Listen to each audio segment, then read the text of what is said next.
Good afternoon, everybody, or good morning, wherever the heck you are. Welcome to another edition of the Surf and Sales podcast. I'm Scott Leese, here with my co-host and friend, Richard Harris. And today we are joined by Blake Hudson, sales manager of Victory Lap, coming to us from Chicago, Illinois, with the beautiful view of Lakeshore Drive in the background. How's it going, Blake? It's going great. I really appreciate you guys having me on. Yeah, man, we're on a big kick right now to kind of, highlight some people who are maybe less known, up and comers, if you will, and just try to amplify some different voices. And we've both been, really impressed by some of the things that the content you produce in, and you've been coming to different events and getting your name out there and whatnot. So we're excited to talk to you and see what we can learn from you, today, and what you've been building and going through. So why don't you tell us briefly and tell the audience briefly about what you do. Tell us what Victory Lap is and what your role there is so people have some context. Got it. Victory Lap is a fantastic organization. We are a sales education company. I actually went through Victory Lap as a candidate a few years back, was a SDR at a fintech company in Chicago, and have now come back home to be employee 8 and the sales team of 1 at the moment. But we basically want to democratize the sales profession. Historically, it seems that sales is only for a certain type of person who has a certain type of personality. And as you both know, it is open to all people for success. A wide variety of perspectives, backgrounds, attitudes can succeed in sales. And so what we do is we provide them with the fundamental skills and the fundamental mindset that they need to succeed in sales. So I want to back up. Go ahead, Rick. Yeah, so this is super exciting for me. But I just want to give a little bit more context, right? Are you guys more of a B2C play, a B2B play? What's your sales cycle like? Deal size? Just again, we always like people to understand what's the current perspective, not that you haven't done others as well. Yeah, so there's a couple of things there. One, there's a pre-COVID Victory Lap, and now we're making some pivots. So what I tell you today might very well be different in 4 weeks. But historically, we have candidates come in, they get trained. That is at no cost to the candidate, and then we help place them with our employer partners. So it's kind of like that education staffing model. Right. But moving forward, that could look very different. I know for now we have a remote team selling on behalf of a very large, successful organization. And so I look at that kind of as an apprenticeship. You go through the training, you get 3 months or more to build out your resume, if you will. And for, a career changer or a college grad, that is fantastic. That's like huge. Get some real experience under the belt. So define democratize the sales profession. I love the phrase, but it's a buzzword. What do you mean? It is, and it can be. Who's I'm the stereotype? science major too, so. Oh, good. All right. We're going to drill down hard. So what do we think is the stereotype bias of a traditional salesperson, and how are you trying to democratize it? And what does the democratized salesperson now look like? Got it. So I think that the typical salesperson was your hard charger, fast talker, maybe a slickster, if you will. There's definitely some negative stereotypes that go along with that, both that individual and the profession of sales, if you will. And honestly, there's a lot, I think, of stereotypes in terms of like backgrounds, the schools they go to, the activities. I don't know, but there's this really high correlation with lacrosse and sales for some reason. I unfortunately didn't get to play lacrosse, so I don't fit that demographic. But in terms of what we're doing and how that changes moving forward, sales might have that reputation of sleazy slicksters, but what we try and teach at Victory Lap is that, sales is about solving problems for customers. Mm-hmm. Sometimes they just don't know what they are yet. So I think that is the big mindset shift. And in terms of who, it's bringing people from underrepresented backgrounds. I'd say our cohorts are typically average 30% people of color, 50% when you include females in that. So it's diversifying it. It's opening up to people like me who was in politics for 10 years, to recent grads who might not have even known this as a career path. Why I'm did just you, making it available. I was going to ask you that, you know, why do you think you didn't look at sales? What made you look at sales as a profession? You know, we've talked to Kevin Dorsey. He's talked a lot about being the only, whether he's at a sales conference or speaking or, you know, those kinds of things. Like, and, you know, I hope you don't mind us sort of pushing there, but I think it's really relevant and prevalent that we should talk about it. So For sure. if you know, what made you want to move from one profession even into sales? What made the move? Mhm. I'd realized that I'd been selling my whole life, and I wanted to be in sales and paid like a salesman, get better as a salesman. What do you Really, it mean was that selling your simple. whole life? But tell me again, So, buzzwords. Good politic um, answer, but give us some real very meat on the practically, bone. yeah, very practically. I ran for state senate at 24. And when you're knocking on someone's door on a Saturday morning, you have to explain to them, what are you going to do to improve their state? I was a board member at my community college at 18. I had to convince both my peers that I could understand and represent them, and my peers at the board that I could actually articulate and create policy with them. Even when I was 5, I gave my first speech, and I had to convince that crowd that I was worth listening to and had something to say. And What so was for that me, speech? Do we have a video of that? Can I see? That's there, fantastic. there might be a video of it somewhere in my grandparents' Mom and storage. dad, I was gonna say mom and dad's got to have that somewhere, right? Yeah, it was in church, so they were, a little bit kinder to me than maybe another audience might have been. But it was, when you're 5, what do you know? It was my Right. spiritual report card. Have you checked your spiritual report card? That's all I knew about. That's awesome. You ran You for know what? I state. need to do that anyway. How do I check my spiritual sales card? I'll go dig up the speech and we'll help you out with that. Wait, Yeah. Blake, you ran for state senate at 24 years old. Yeah, so not U.S. Senate. Some folks, mix up with that, but apparently it's impressive. I think It's a that big deal, dude. Pretty That's impressive. cool. the highest office you can run It's a for at little, it's 24. Scott, it's apparently it's impressive, Scott. What did Yeah. you do at 24, Scott? Shit, you know where I was at 24. Yeah. Was the question why? No, I'm just, I guess, blown away. I mean, to me, it's extremely impressive, and you know, tells me that you're somebody who, from a very young age, is driven and fearless, and had big goals, and was not afraid of big challenges and whatnot. I mean, what did politics teach you about sales that you're able to apply now? Well, first, I just want to touch briefly on why politics. Sure. Growing up where I grew up in North Chicago, Illinois, Zion, Illinois. And though those were technically suburbs, at times those communities were tough. And I experienced things, single parent home, danger in the community at times. And when you experience stuff like that, you can either be a part of the problem, if you will, or you can go be a part of the solution. And so I had a very strong sense of mission in terms of, how do I lift my community, right? And so fast forwarding a bit, what did I take from politics? First and foremost, the ability to understand who you are. I think a lot of salespeople don't get this. I think marketers get it a little bit better. You cannot articulate your product if you don't understand your product, right? And in politics, you are the product if you're running for office. So having that sense of identity, and then also, this might seem a little philosophical, but having a sense of purpose. So what I sell now, I don't just sell it because I'm trying to make a deal. I sell it because of the outcome it has on the company and the candidate. And that purpose is what drives me to help grow Victory Lab. Where did you get that? Like, so obviously even something before 5 stuck with you from some leader, mentor, family member. Like, is the story that, you came out sort of already, telling people what to do and hard charging? Like, I definitely got told I talk too much. And my mom says that I was talking my first day on earth. She says most babies don't try and talk. I was trying to figure that out. Mom, I've mastered that, by the way. I don't know that.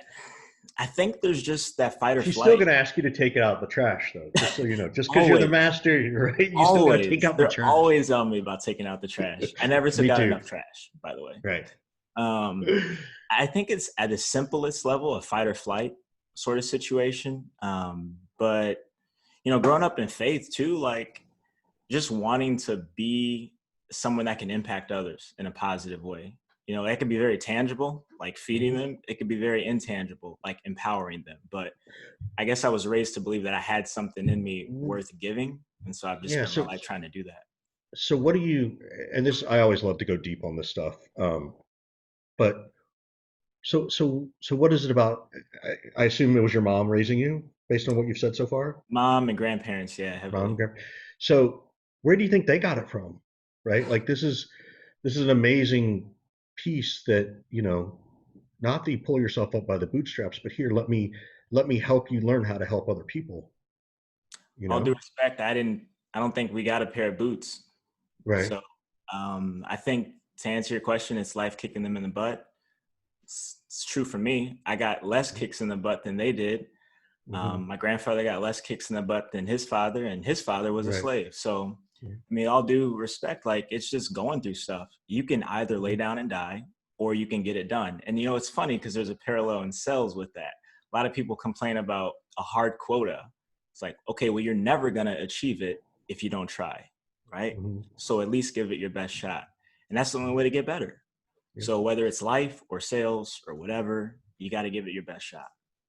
Were you the athlete growing up too? Did you have that competitive drive, or were you more the Yeah, I debate played kid? sports. I was never as good as I wanted to be, but I definitely played sports. A bit of a late That bloomer, that if you will. yeah, that's got to. He never was as good as he wanted to be in sports. Well, he looks like Teen Wolf right now, so He does look. basketball court's probably kind of right about now. Yeah. So, I'm gonna uh, take that as a compliment that Blake thinks Blake's talking about how young I look. Is really what it yeah, is. exactly. I know. I'm looking at Blake and I'm going, 24. What was that? Last year you ran for state senate? Oh Like, was man, you're that? too kind, too kind. I'm not even Let 30 me, yet. let Put me, it that way. let me ask you a question, Blake. One of the things that I have been impressed with, and I'm like proud of in a way of people of your age and stage in your career, and even younger, is I think that up and comers now are a lot more fearless than I was, and even am right now to this day. I find myself like hesitating to reach out to certain people that I know and that I've had conversations with sometimes because I'm like, I don't want to bother them or whatever.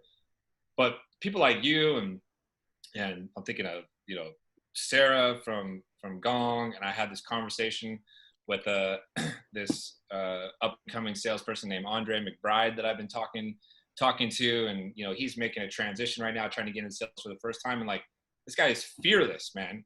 He's just asking for my time all over the place, and it doesn't bother me. I respect it a ton. And so, why do you think that is? Why do you think that some of the folks your age or your stage in your career are more fearless than I was? Is this my problem only, or do you think that that's true? Like your era of sales leaders is a little more fearless, and you're going after what you want sooner and being more direct about it. I mean, I'll try and answer it like kind of globally and then bring it a little closer to home. I think from a generational perspective, millennials and even Gen Zers to a certain extent have been shown that this world rewards ambition.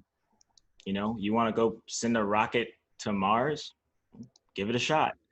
So there's that. And I agree, Sarah, Andre, Morgan Ingram, you could go on and on. These folks, they're fantastic, right? And I won't speak for them, I'll speak for myself. The reason why is like, one, I had nothing to lose. You're gonna send me back to nothing in the hood with nobody around me. Like, okay, I've been there and I've got here, so I can figure out how to build that house all over again. Yeah. And the second thing is something I call the gratitude gap. So I think for a lot of folks, they get really entitled, and that entitlement causes them to kind of pause, if you will. It's like, I expect this to happen for me, and then when it doesn't, they kind of get knocked back a little bit. And where the gratitude gap comes into play is the gap between where your gratitude is and where your entitlement is what determines your happiness and satisfaction. Now, if that entitlement gets above your gratitude, that determines your frustration. So for me, it was always about being grateful, because with entitlement, you lose twice. You're frustrated by what you have, and you're frustrated by what you've yet to receive. Whereas gratitude, I'm grateful for everything I got. and anything more is gravy. So, I mean, that perspective has guided me too. That's Scott, he fantastic. just nailed us, dude. He just nailed us. Yeah, the gratitude gap is fantastic. I've never heard of that. That's me either. That's Don't steal amazing. that, by the way. No, it's yours. No, I would not. It's yours. It's been trademarked here on this recording. It's Absolutely. in now. It's legally I, binding.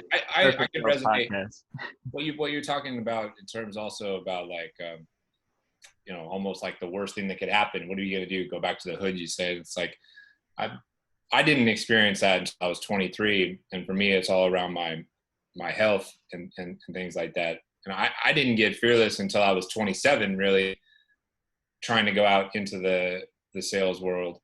And I thought, well, what's the worst thing that can happen? Like I've already come from this. I've already cheated death, right? So that makes a ton of sense to me. But now you're on your own in a sense at Victory Lap. You don't have anybody to bounce ideas off or kind of compete with, whatever. So what is it like being a sales team of one right now?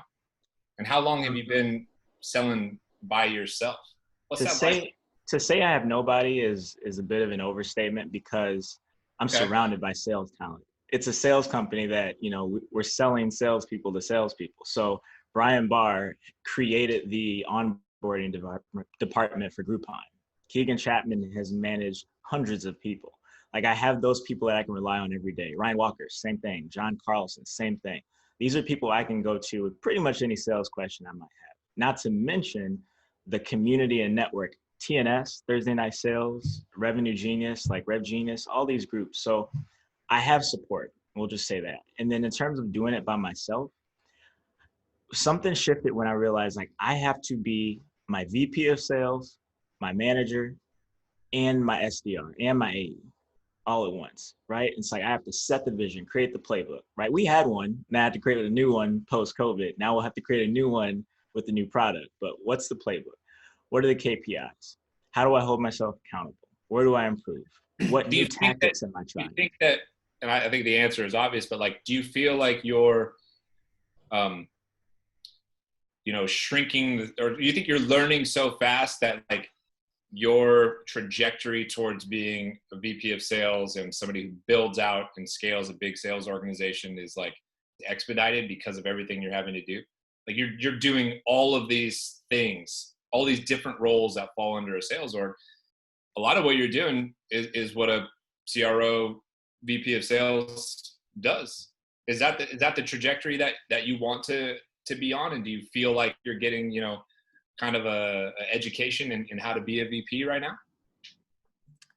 Yes, to answer simply and honestly, I think, you know, Brian talks to me, there's this concept of, you know, create, manage, and do. And I've been on the doer side of sales, make the calls, send the emails. I've seen a little bit of that management side. It's like, are they making the calls? Are they making the emails? And how do they do that better? And my goal and my desire is to be able to create, and not just the systems, but like I want to talk to people on my team and let them know that I see them, let them know that their role and their work in the company is valuable. I think when people feel seen and they know what their job is and that they're doing it well, I mean, that's amazing, right? And then they're on fire and you can guide them. So I want to be in that role eventually. So I got to get those skills. Blake, I expect you to get 3 job offers before this podcast Well, the answer is no, because I love released. But they can ask. You know, so I mean, like, I don't know. I know very few people at your age and stage of your career who have this much vision. I sure as heck didn't. I was a bumbling idiot, and sometimes I feel like I still am. But I mean, it's just can ask my impressive. fiance. I have my bumbling idiot moments too. Well, that's a whole other story. Believe me, Yeah. we're going to do we need to do a wives club edition. Yeah. And I think we should absolutely have your wife on that one, by the way. So it's the only it's the only place my sales ratio is in the negative is with my wife. Have you started to, when you look at people, right? Because you've taken this upon yourself, right? And you're way more mature beyond your years, which is amazing. And as you've looked at people who've led you, and this is for other people, right? Like trying to explain to them, what are the things that a good leader does to help Blake be the best Blake, right? What kinds of things are, as you look for these, whether you want to call it a mentor or the people you're working with, what motivates you? What kind of leaders motivate you? I'm a big believer in the 5 love languages. It's a great book. If you haven't checked it out, it'll improve your relationships. For me, my love language is words of affirmation. And so when someone tells me I'm doing something well, I'm only getting started. Like, I'm going to take that thing to a whole nother level. Right. And I want to improve. I want to make sure that that thing I'm seeing as good at, I'm great at. Now, on the flip side, like, I'm all about, constructive criticism and feedback as well. I mean, I ran for office, so clearly I'm all for constructive criticism. But I think when someone can call out, hey, Blake, this is where you're doing great. This is an area where if you improve, it'll affect you and the people around you in this way.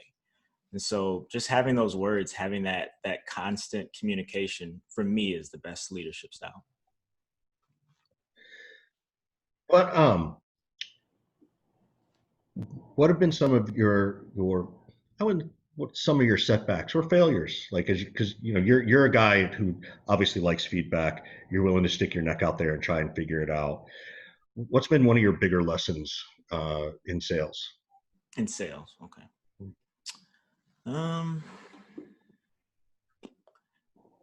I had a situation where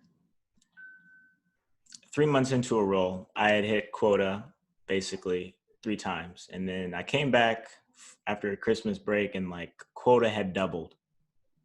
And my focus had halved. So I went from doing inbound and outbound and quota was 15 to just inbound, quota's 30. Good luck. And I'm like, what? And so I found myself just, for lack of a better term, sulking for 3 months, a whole quarter wasted on sulking.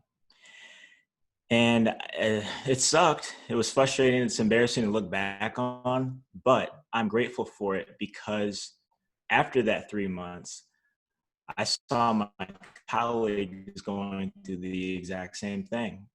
This quota is unobtainable. I'm not going to be able to make this happen. Sulking.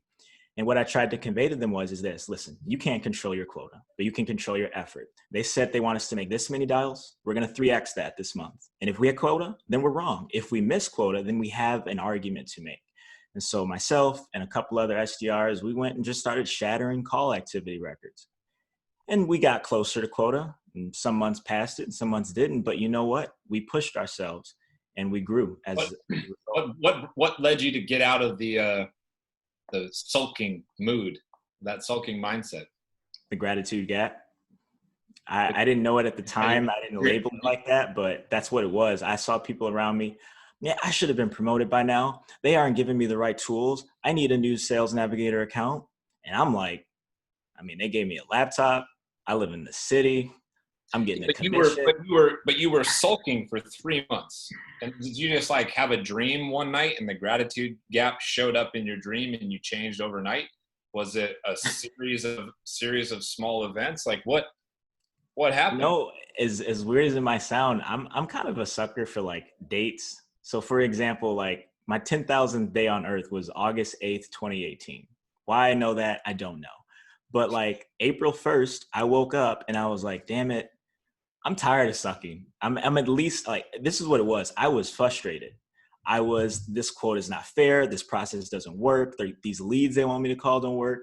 But I knew in my heart of heart, I couldn't make that argument. I didn't have a leg to stand on. I didn't, so many reps are like, this doesn't work. Did you try it? So I tried it. April 1st, I was like, I'm making 3X the calls. And the second I came back and made more, and the third and the fourth and so on and so forth. But that's what it was. It was a Monday. It was an April 1st. And I was like, let's get after it. Happy birthday to Richard. Thank you. That's my birthday. So I appreciate you. That's a great birthday present. So, hey, I know I'm going to completely turn this around. You people can't see it, but what happened to your wrist? What'd you do? Oh, so you're in a cast. Beating back all my haters. That's what it was. No, I fell on it playing basketball actually back in December. So before COVID, man, I was a big hooper. I'd play 4 or 5 times a week. Loved it. It was a healthy addiction. But then I fell on this and tore it, got an MRI in January, but between COVID, new job, new insurance, I wasn't able to get surgery until about 3 weeks ago. But I'm grateful for it because I knew I wasn't gonna have basketball and I had to fill that time somehow. Turned to LinkedIn, started telling my story, started telling my company story. And now I've got a whole new thing that I wouldn't have had if I was still just playing basketball. So I will play when I get back in about 2 months. But until then, I'm gonna keep posting content. I was gonna say, I just think you're gonna keep practicing your right-handed dribble, right? You're just, Yeah, that's gonna be that the part's key. not bad. Well, Yeah. we'll have to work on the left a little when we come back. Yeah. What, talk about the first time you sort of decided to go to LinkedIn, right? And make yourself public, right? Scott and I talk to people all the time about, should I, shouldn't I? Did you care? Did you not care? What was sort of your mindset to say, all right, I got to do this? I'm so glad you asked that because, it's something that a lot of people struggle with. First and foremost, let's just call it out. You're afraid someone's going to say, well, that's not right. You're not an expert. Who are you to say?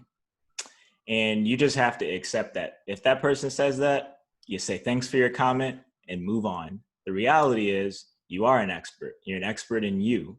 And so when you take your experiences and your perspective on those experiences and you apply them in practical ways, you got something to talk about. For me personally, I wanted people to know that Victory Lap is the premier sales education company. I believe in that because it literally changed my life. I went from living in my parents' house to living downtown Chicago because of Victory Lap. And so when you have that sort of passion, that sort of mission, I think that is what you need to get started. And from there, literally the secret ingredient, the answer is consistency. Just do it every day. The first 2 weeks, no one even knows you exist. So mess up, it's fine, learn something. But after a while, you're gonna start realizing, whoa, people are liking this. Whoa, people are commenting. So it's about mission and consistency. Do you I have a want goal? to, Do you have a goal with your LinkedIn? What are some of the goals for you, specifically around branding and your use of the platform? I mean, I'd be lying if I said I didn't want to be on like the LinkedIn top sales voice. That was the sort of carrot, the shiny object that I was like, oh, I can chase that. But like really the actual focus is just like with my public speaking that I do. I speak and I write for the one, right? There's always one person in your audience who really needs to hear what you have to share.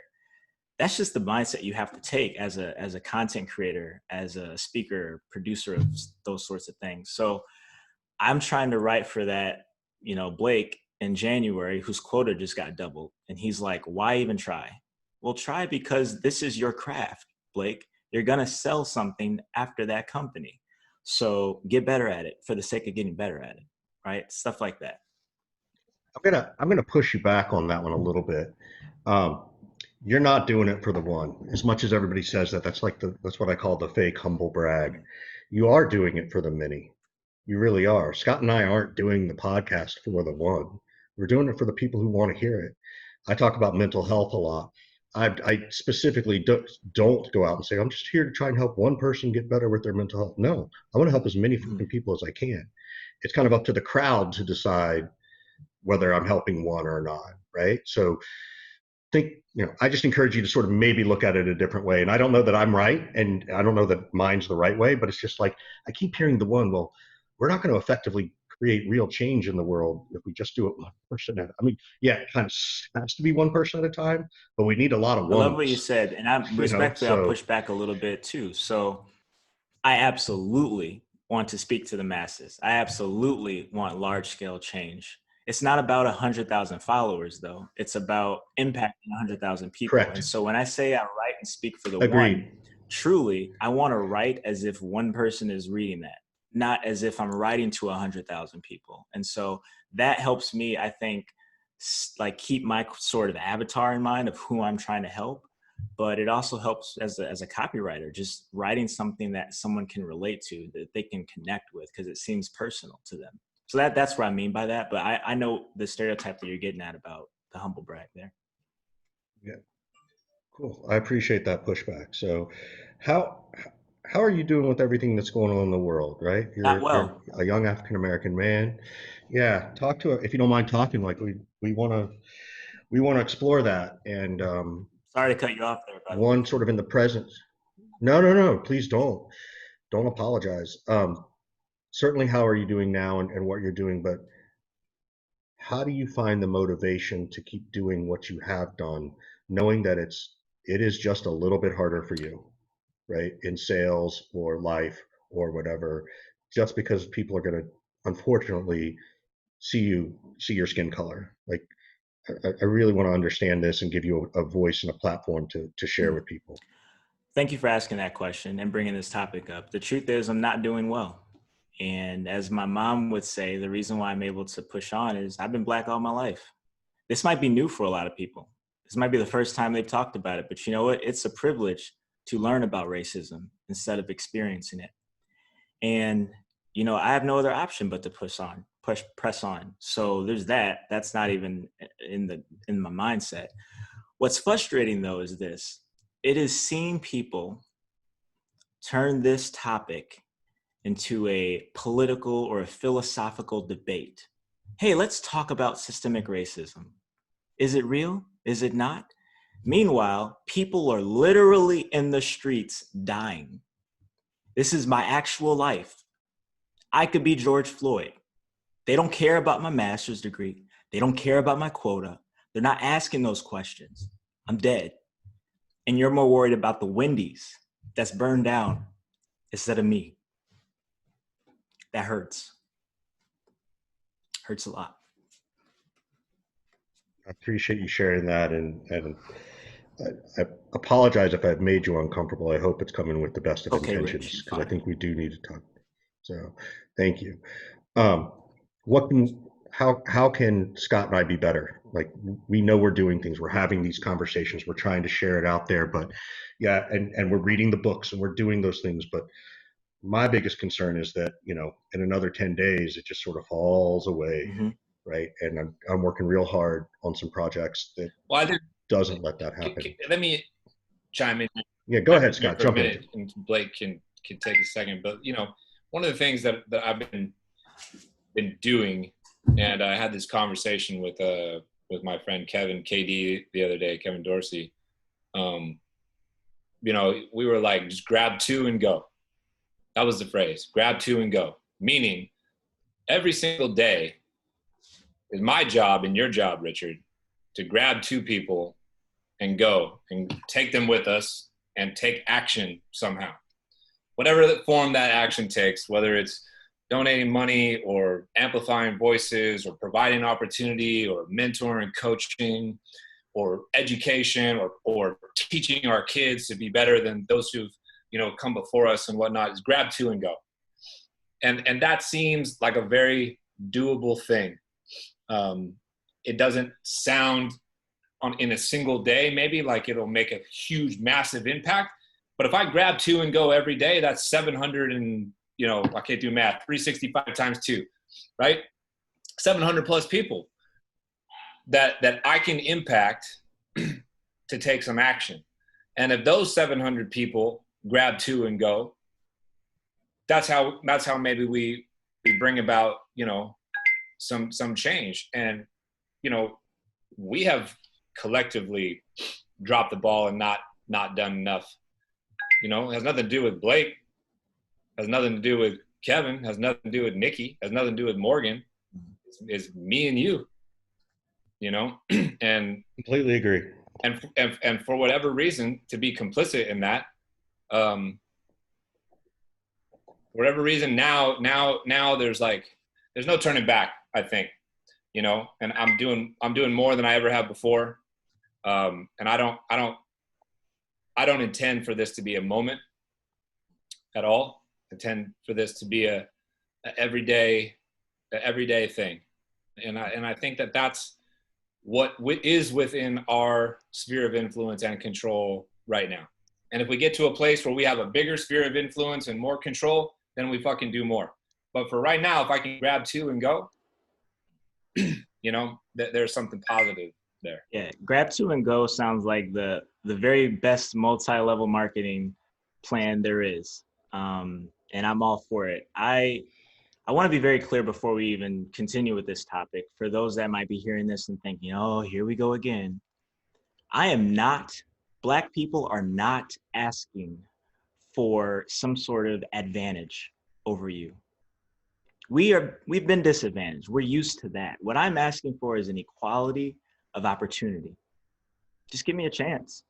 I don't need an equality of outcome, just equality of opportunity. So I wanted to say that. To your point about grab two and go, I wrote a post lately, maybe 2 weeks ago. It was my first quote unquote viral post, and I couldn't have picked a better one. I saw a lot of prominent figures in the sales community asking, what can I do? What can I do? And much like yourself, it was very, very practical, very small, very doable. But over time that expands. And so I started by asking them, look at your sphere of influence, because that is where you are able to create the greatest change. If you're the president, maybe your sphere of influence is the world. But if you're the president of your company, maybe the sphere of influence is your company. How many Black people, if you want to help that group, have you hired?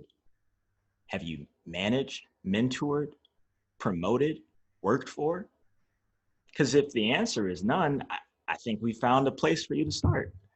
But from there, there's a lot of individuals that are looking for a chance. There's an Andre McBride out there who is ready to work his face off. And if you want someone that's going to not only excel, but raise the standard for your team, you find an Andre, you bring him on your team. But you got to be looking for those Andres first. So that's where I'm at with that. And then, and it's not fucking hard. It's not rocket science. You know what I mean? I don't want to make it about me. I've been doing particular things this month, coaching people and whatnot. You know, we booked, of the last 40 bookings we have for the podcast, 33 of them are people of color or women in sales. Mm-hmm. This is not complicated. You know, this is just actions, not words. This is just executing on a particular strategy and giving people opportunity. And, you know, other sales leaders out there, other people hosting podcasts in whatever business and discipline that they're in, it's something within your control and something that can impact your sphere of influence, like Blake's talking about, you know, and it and it needs to and hopefully will continue, you know, until things change in a substantial way, you know. Right. What can we do, not to pivot too aggressively, but what can we do to help you in terms of, you know, your selling and your career? Is there any questions that you want to ask of us? Is there any, you know, initiatives or projects that you're working on that you want to kind of talk about and you know, kind of shed some more light on? How can we be helpful to you specifically? I mean, I'm gonna be really honest with you guys. If you can help me get on some other podcasts, I'd really appreciate that, because I think the message I have is worth sharing. I promise you right now, after your performance on this podcast, you're gonna get a couple inbounds. Like, but what we're doing at Victory Lap is really special, and I want to tell people about it because it changes lives. My story, yeah, I'll be honest, it's impactful.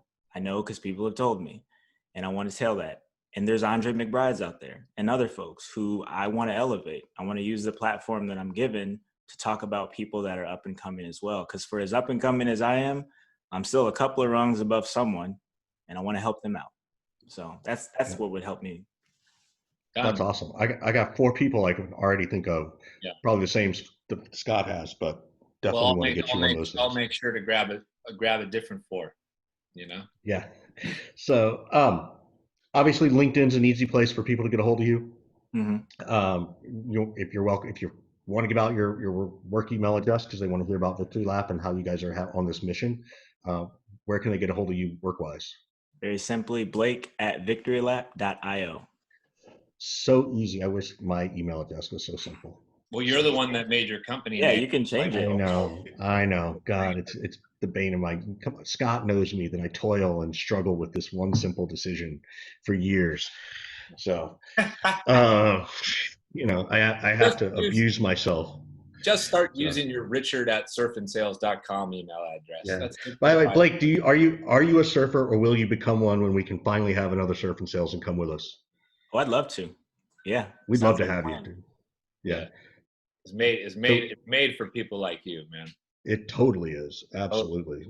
So somebody who's ready to learn, wants to be part of a, you know, little micro community and network like Oh hell. yeah. And I'm all about riding the wave. Sounds good to all me. right. there we go. All right, Cool. man. We appreciate you a ton, and keep up the good work. And you know, the more I get to know you, the more impressed I am, man. So Thank you Dude, I'm guys. blown away. Like half the time I've been sitting here listening, I'm like, I could listen to this guy talk for hours. Like you just have that presence Thanks, man. about you. So thank you for the time, and it's been a real fun to get to know you.